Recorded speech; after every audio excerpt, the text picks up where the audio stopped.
I'm Em, And I'm Lex. and we're thrilled to welcome you to the Ready, Set, Coach podcast.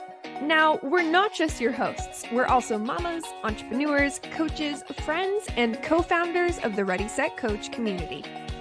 What began as a pandemic side hustle has blossomed into a vibrant online community crafted by coaches for coaches. So when we're not immersed in our coaching community on Circle, we're busy managing our other businesses, navigating the ups and downs of life, and of course, recording this podcast. This is where we dive deep into epic conversations about life, business, coaching, and everything in between. So are you ready, Lex? I'm set, Em. Let's coach. You just sniffled. I just sniffled. I know. Hi. I was going to say, I feel like I'm really sniffly today. Oh, I just like the amount of Kleenex I have gone through, even in the last 24 hours. I think I need a new Costco run for toilet paper.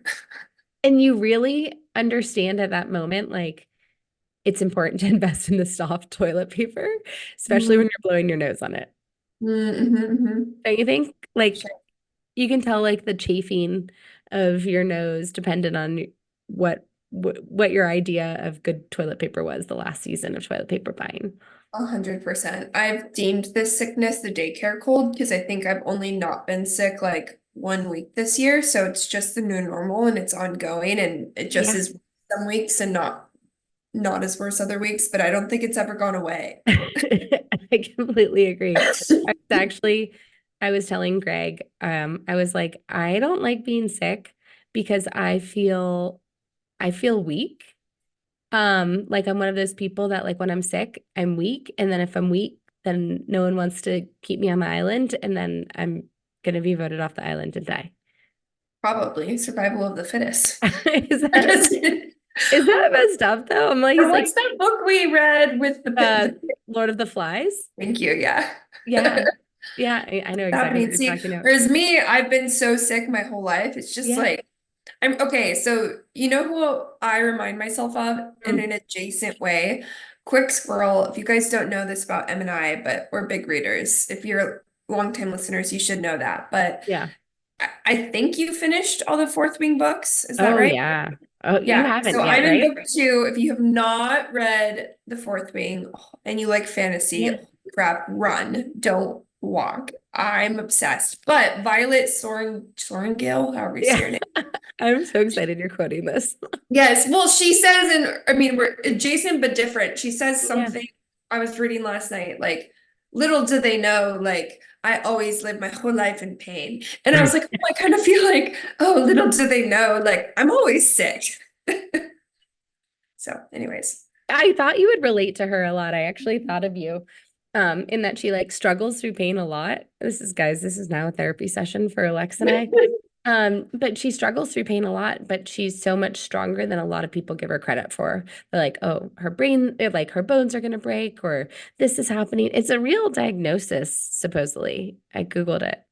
Oh, What she yes. has. I don't know if they ever like officially tell us what she has, but they haven't at this point, other than just she's brittle. Brittle bone syndrome. I don't know.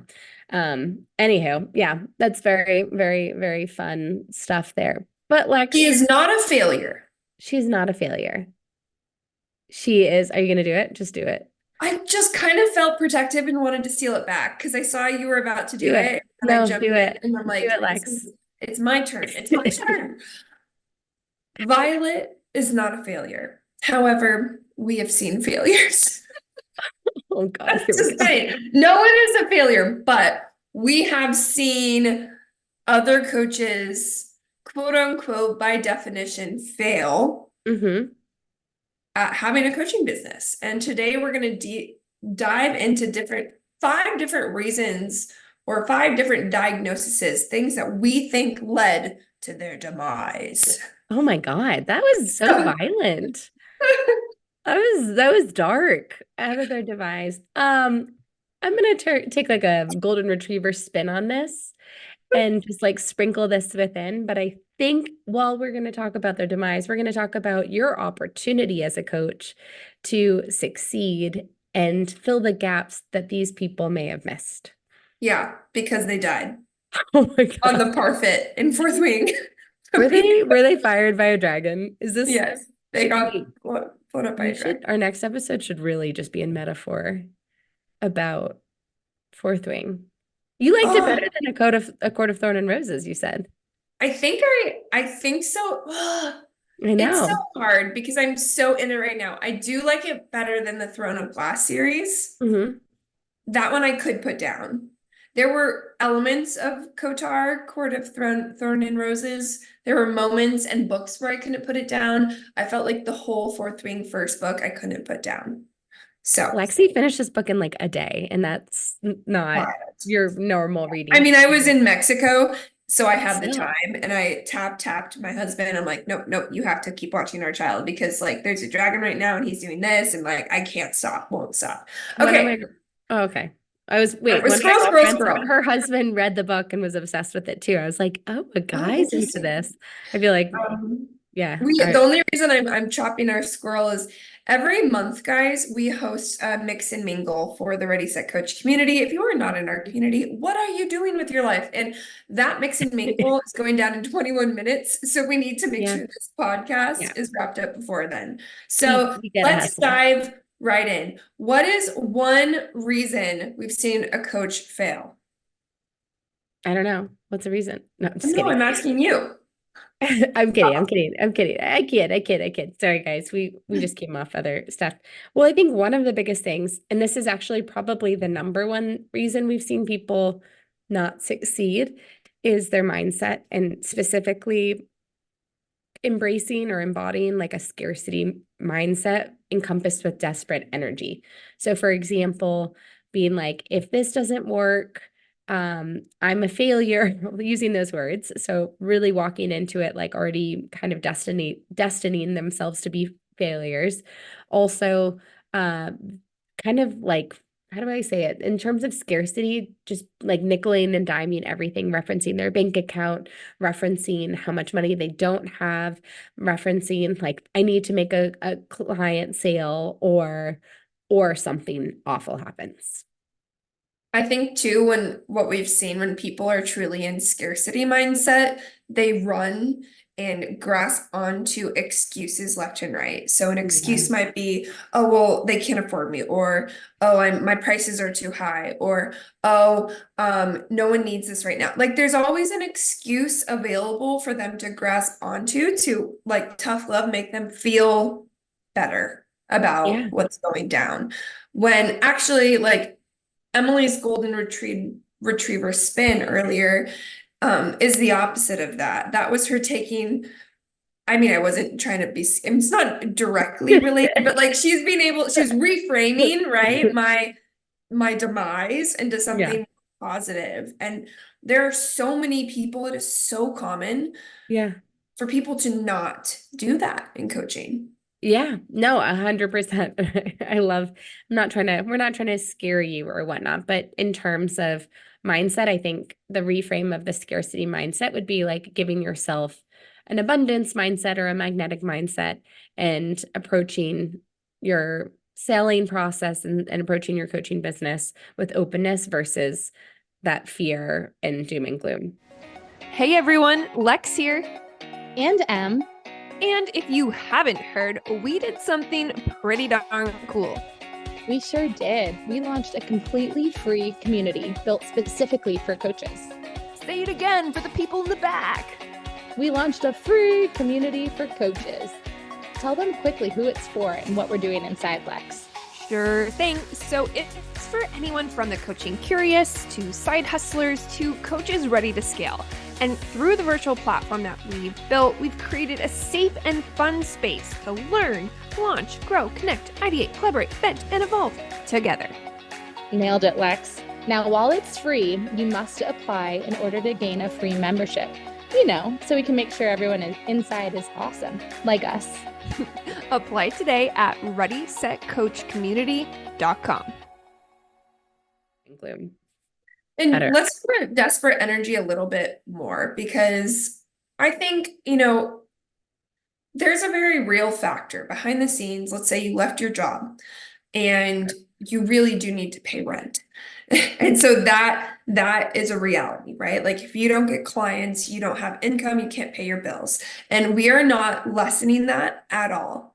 But there are people who take that energy, which is very clear, and they bring that to a sales call. And it shows up in how they speak, it shows up in how they interact, and it ultimately loses them the sale. So it's something to be mindful of. And it's something that, like anything with mindset, you have to practice daily to overcome, because it's quite natural to be in a state of fight, flight, or freeze, which scarcity can be related to. So we're not saying it's easy to overcome these hurdles. In fact, they're so common. Emily and I have had them at different junctures. times, but if you can't figure out how to overcome them, or the coaches we've seen not be able to overcome them, those are the ones we've seen unsuccessful. And then what usually happens is they'll end back in that corporate role that they didn't love, that led them to burnout, that led them to coaching, rinse and repeat all over again. Continues. Yeah, which is a bummer, which is a real bummer. And that also, well, we can talk about that in another episode. So I'm going to continue going on. So Lex, what is another reason you think that people don't make it to the finish line, don't cross the parapet, as we... Is it parapet or I don't know. parapet? Parapet? We're talking back at fourth wing. If you're like, what's that word? I don't know. Just read the book. Just read the book, guys. Yeah, exactly. All That's your Easter homework eggs, for today. Easter eggs within today's So episode. this is mindset adjacent, but a little different. And I would say people who don't give it enough time. People who put unrealistic time expectations on how long they're going to give themselves to succeed. Now, the big question there is, what does that mean? Like, what is enough time to make this succeed? And I think there's a lot of variables, because it depends on how all in you're going. If you're only working on this business 1 hour a week, and you might need a couple years to get this thing going. Flip side, if you're working on it full time, maybe a year feels more realistic. Regardless, we see people putting these parameters, and I think this is due a lot of times to false advertising. We see spoken on social media, this false idea of overnight successes. But when someone expects their business to be successful in 90 days and 6 months, even in that first year, hoping they're going to hit 6 figures, and then once they don't, just giving up, you don't fail until you quit. Or what's that saying? I don't know. It's impossible to fail if you never quit. Ooh, I like that. Something like that. If I just made that up, then trademark. Trademark by Lexi Smith. Well, I've mentioned this before, but I was recently purging my website, and I removed probably 80 blog posts featuring businesses that are no longer in existence. So these are people that built something and then for whatever reason decided to close up shop. So failure is commonplace, but if you don't give yourself enough time, it will definitely happen. If you give yourself time, it's like running a marathon. If you pace yourself and you are realistic with yourself and you train for it, it will most likely net out the way that you want it to, versus if you start sprinting in a marathon. Yeah. So basically, summary number 2, reasons we've seen people fail is they've given up too soon. They aren't giving it enough time. What is número 3? Número 3 is going too broad. So when this is an example of when someone's like, oh, I serve men, women, and children, and the demographics range from making $30,000 a year to $3 million a year. And you're like, wow, okay, that's cool. Can we talk about your marketing? And they're like, well, we're going to market to everyone. And this is something that I've done. This is something that Lexi's done. Like, this is something we've done collectively. It is so hard to find your focus when you're like, I don't know who my person is. Maybe you don't know who your demographic is. And I think going broad is kind of like let me throw out a big net and I'll see what I get, and then I'll serve those people. But Lex, what are the challenges of going too broad? I think too, going broad, and also too many offerings. Like, I think too broad in your offer suite, meaning I'm going to serve 5 different people and I'm going to give them 7 different ways to work with me because maybe that's what they're going to want. Like you're the Forever 21 store. Yeah. And while it's great that Forever 21, you know, works and all, they're what, a $1 billion business. Like it's not transferable. It's not the same business model. So the more options you have, the more people you're speaking to, the more confusing your business, the harder it is to market. I see it as a common default when people go niche and they aren't seeing quick success niche, they're going, oh, maybe I need to widen the net. And you know, there are circumstances when maybe you are too niche. If you're looking for people who are 21 with pink hair who make $19 an hour who like cats, and you're expecting to scale with that demographic, and their names are Harriet, maybe we want to, you know, offer some Annas into the mix. But defaulting quickly to, you know what, never mind, I'm gonna serve everyone. We've never seen that pan out well. Yes. Oh my, I love that example. I don't know where that came from. Harriet, who likes cats. What other book is she reading, guys? What other book? Okay, Lex, what is number 4? So focusing on the wrong strategies and doing what I say, trend hopping. Now, I also want to give a disclaimer. It is really hard to know what the wrong strategy is when you're starting out. Totally. However, what I mean by trend hopping, and I for sure definitely fell victim to this when I first started. You know, you see one coach doing really well saying you have to do a webinar funnel. Then you try that for 30 days, it doesn't work. Okay, so now everyone and their mom is only doing reels. So I'm going to put all my basket in the reels basket. And we're going to try that for 30 days and then we're going to work. Oh, wait, now everyone's on TikTok. So trend hopping on strategies that really aren't conducive to you as a coach and you as a business. And I think it's also being really inauthentic to who you are, to your point, where your magnetism doesn't shine through, where you're like, yeah, everyone's doing this lip syncing thing and pointing and doing the boppity bippity boos. And yeah, Lexi's demonstrating it beautifully if you're watching on YouTube. But I think that aspect of like, if that doesn't feel authentic, that energy shines through to you and that shines through to who you are. And I think about it also like talking on stories. Maybe, you know, you've seen coaches that are like super dynamic and they're out walking and talking on stories and that feels so natural to them and you try it and you feel like a fish out of water. Like you need to find the strategy and you need to find the place that feels right for you. And I will use us as an example, Lex. Like one of my favorite things for us is podcasting. I love being able to have this platform to podcast and also have these conversations where it's not, guys, it's not scripted at all. And it's raw. We're all shocked. Yeah, I know, right? All of the squirrels totally made sense. Yeah, and being able to be in a space to do this. So like finding that platform that works for you will take it's kind of like taste testing at a buffet. Like you need to kind of test the whole buffet before you go back and load your plate up with the helpings that you want.